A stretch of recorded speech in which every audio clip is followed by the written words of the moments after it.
Hello everyone, this is a recorded live presentation dated April 13th, 2022, and it's entitled The Care Model. Welcome everyone. The agenda for this meeting is the introduction of myself, which we will get to. We're going to discuss the care model, template scheduling, and how to access Chronos. We're going to talk about the chain of command, teamwork, responsibility, and shared vision. We're going to talk also about some other subjects such as the oxygen tanks, bed holes, bowel protocol, the use of pagers and gait belts, and the use of psychotropic medications. First of all, I'd like to introduce myself. Some of you I have already met. Some of you I have not yet met. I did have a previous meet and greet scheduled. Unfortunately, that was canceled at the last minute due to surveyors entering the building. So my name is Monica Goodrich. I am the new DON of the Skilled Nursing Services for Masonic Pathways. I'll tell you a little bit about my career history. I started my career as a nursing assistant in long-term care at about the age of 15. I absolutely loved it. I decided to become an LPN.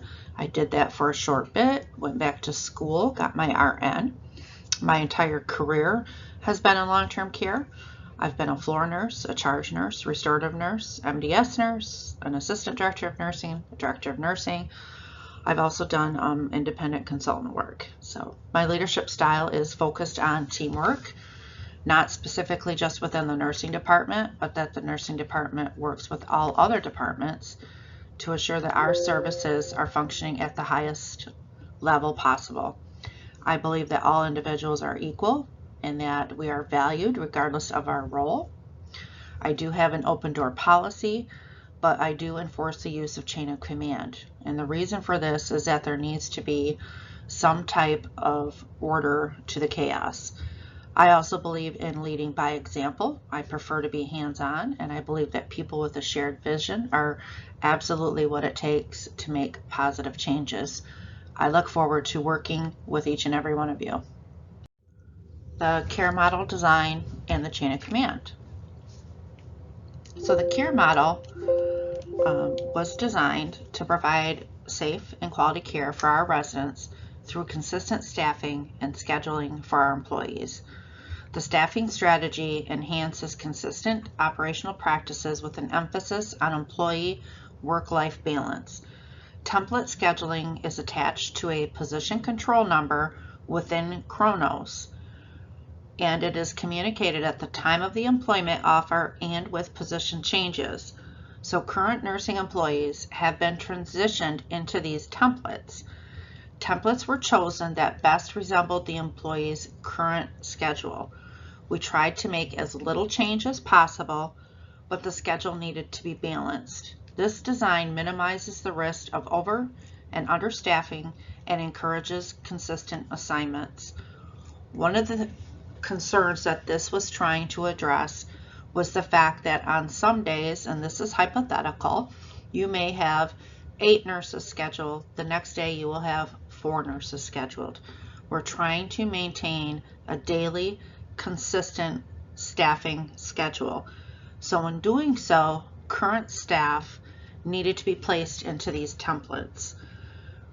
Careful consideration was taken into place for the weekend rotations and the holiday rotations in trying to keep employees on those same schedules. Unfortunately, some could not. But again, for the most part, most of that has maintained the same as it was previously. Again, the purpose behind the care model is that we want to provide quality nursing care that is consistent and safe for staffing levels throughout the building. We know that by doing this, our employees' work-life balance will be more consistent. When we use template scheduling that we're using with the current care model, employees can predict, for the most part, in the future, what days off they will have. We are hoping also, too, with this type of staffing model, that we will have reduced absences and reduced instances where we're either sentencing someone home or we're asking or mandating people to stay. That's the purpose of this care model. We know that it minimizes the risk of over and understaffing, and it encourages consistent assignments whenever possible. So remember, the goal of the template scheduling is not to change or have minimal change to the regular full or part-time employee schedules. Some minor or temporary changes may have to be needed to cover things like PTO or holidays. Another goal is to have as little mandatory overtime as possible. We are working on an employee float pool and a contingent pool to help reduce the likelihood of disrupting those full-time or part-time employee schedules. So here's how the template scheduling process works. It is current and it is in Chronos. So each day, the daily staffing schedule will be printed by the receptionist scheduler up front. The night shift supervisor will report to the RN charge nurse on days any vacancies that we have on the daily schedule. The charge nurse then will determine how staffing will be arranged in order to suit the needs of the residents. The RN charge nurse will also make all daily assignments to the unit nurses and the CNAs based on acuity of resident care. The scheduler/receptionist will call for replacements. In cases of staff reduction, the RN charge nurse will validate that the employee is up to date regarding all education, such as in Relias. This is prior to the staff being allowed to have a staff reduction day. So let's talk about nursing staffing. We know that on each unit there are 32 residents at full capacity, and that is also 16 residents per floor that comprise the unit.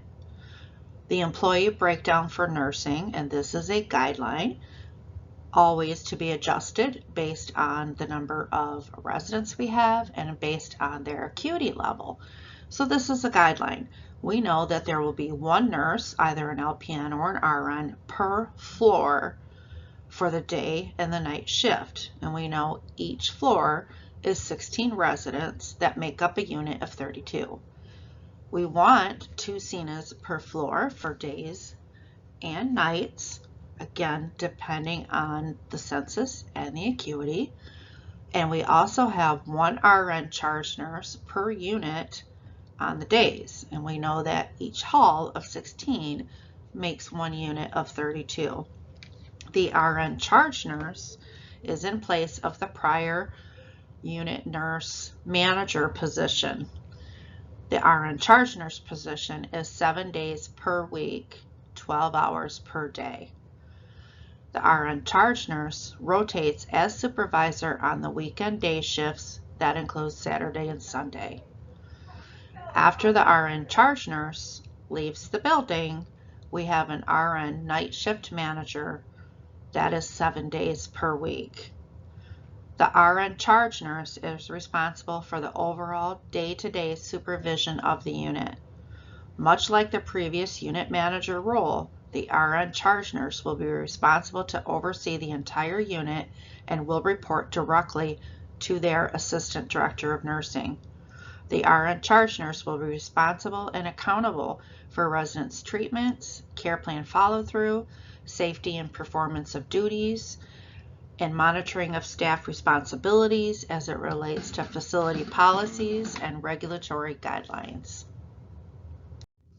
So in summary, the responsibilities of the RN charge nurse are to supervise the staff, and that includes unit nurses and CNAs.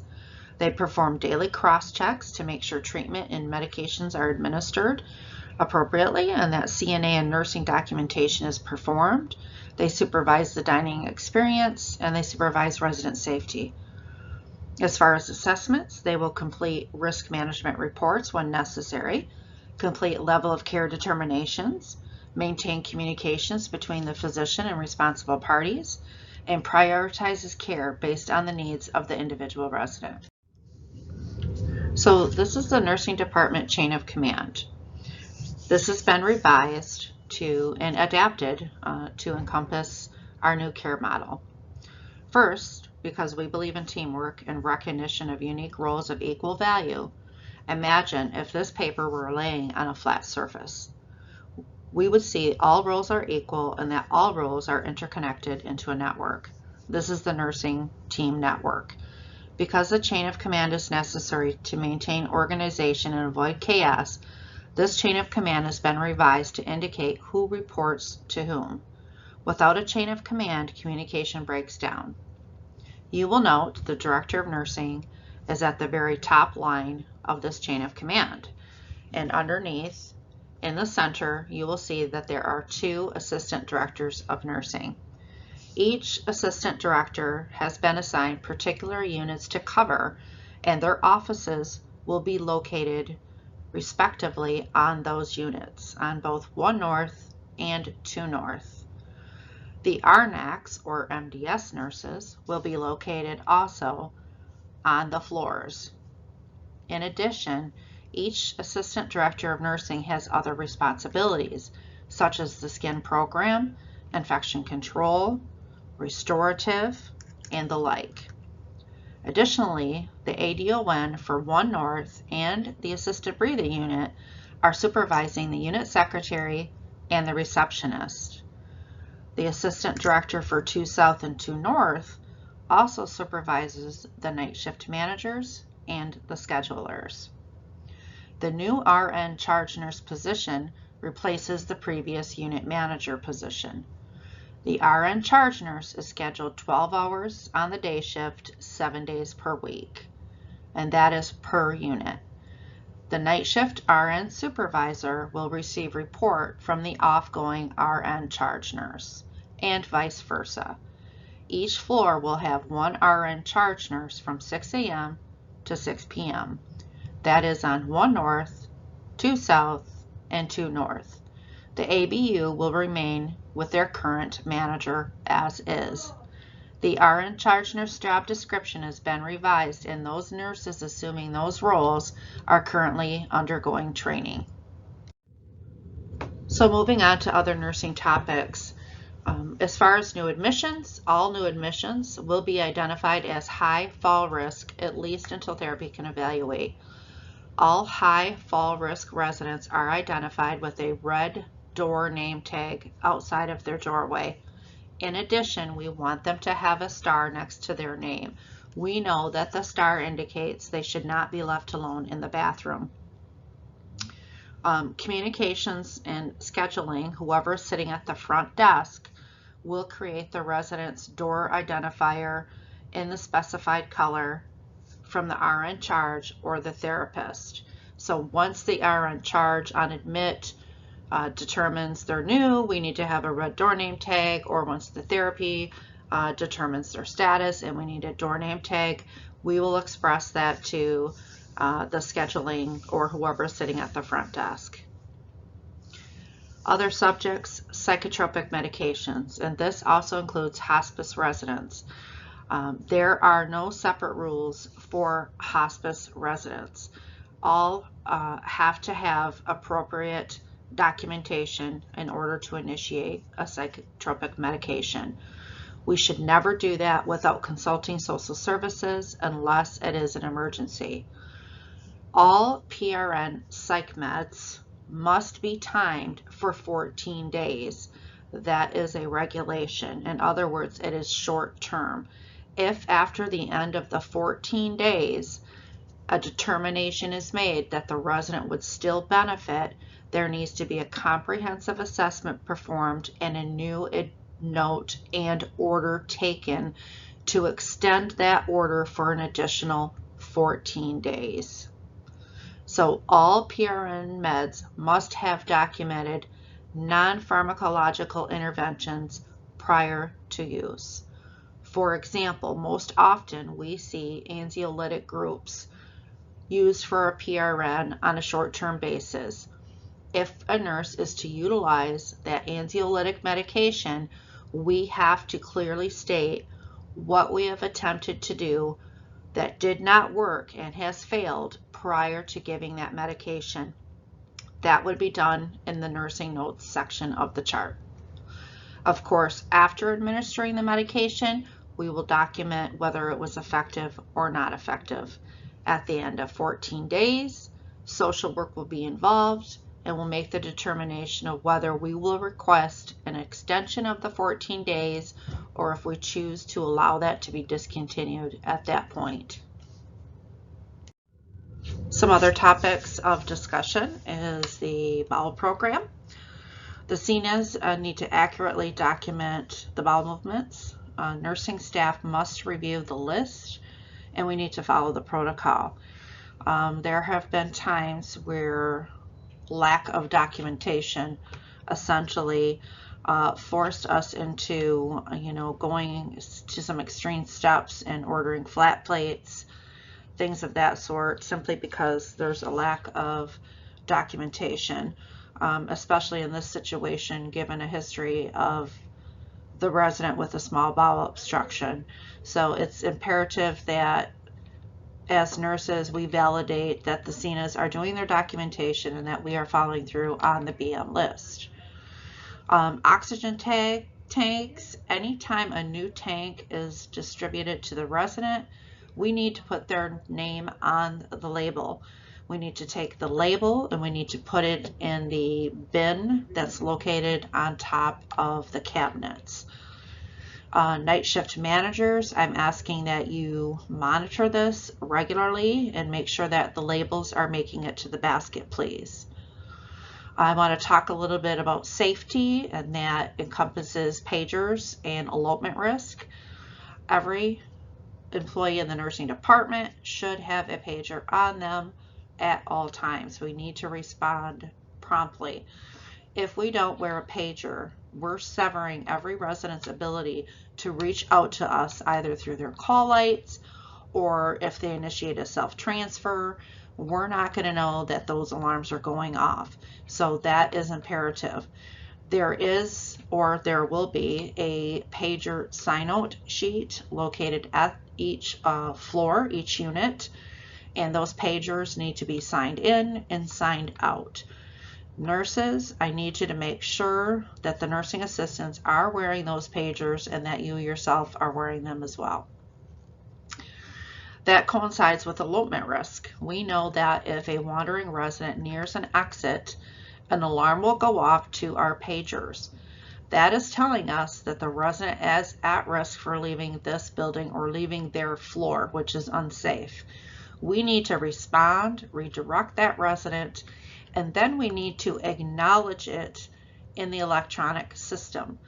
Nurses are able to acknowledge that. So nurses, if you don't have a username or password for ISS to access that system and acknowledge that wander guard, please let me know and we will get you access. Additionally, narcotic count sheets. That's for the med cart count. Those sheets are changing.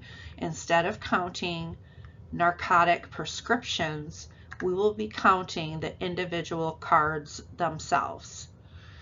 The pink individual proof of use sheets will remain as they are, and that is individual to the resident and the narcotic that you would sign out with every dose you gave.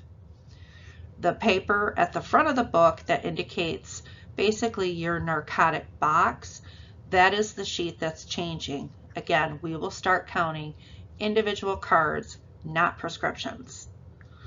Between myself and the nurse educators, we do plan on hosting monthly nursing educational meetings where we will cover a variety of topics.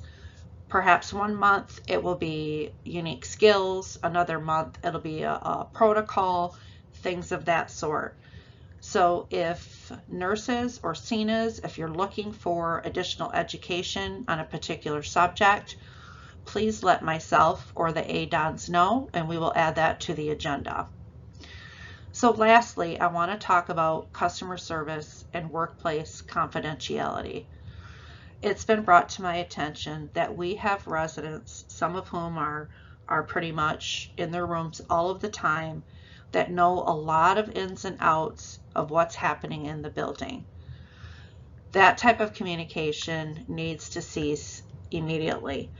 Residents should not know what is going on with our staff or other issues that may be taking place in the building. Honestly, it is very unfair of them for a staff member to report to them that maybe there was an absence today or things of that nature. In fact, if a resident becomes distressed over the information that is shared with them, that could be an immediate jeopardy citation, including investigation of licensure or certification by the state, and nobody wants that. So please remember, this is their home. Do not share with them information that they should not be privy to. And that kind of falls in line with customer service. At the end of the day, we need to deliver customer service along with nursing service. And that means we're not referring to residents by honey or sweetie or even grandma unless they ask us to. If an individual, a resident, wants us to call them grandma or grandpa or a nickname, it will be care planned as such. We're never to refer to them in any other manner. Additionally, we have to remember that at the end of the day, how our customers feel, which is our residents, will be precedence. In other words, what we did and how we made them feel is how they will be left with the assumption of how their care was. And that's very important to remember. So in closing, I look very much forward to working with everyone. Please don't hesitate to reach out to me if you need to. And have a great day. Thank you.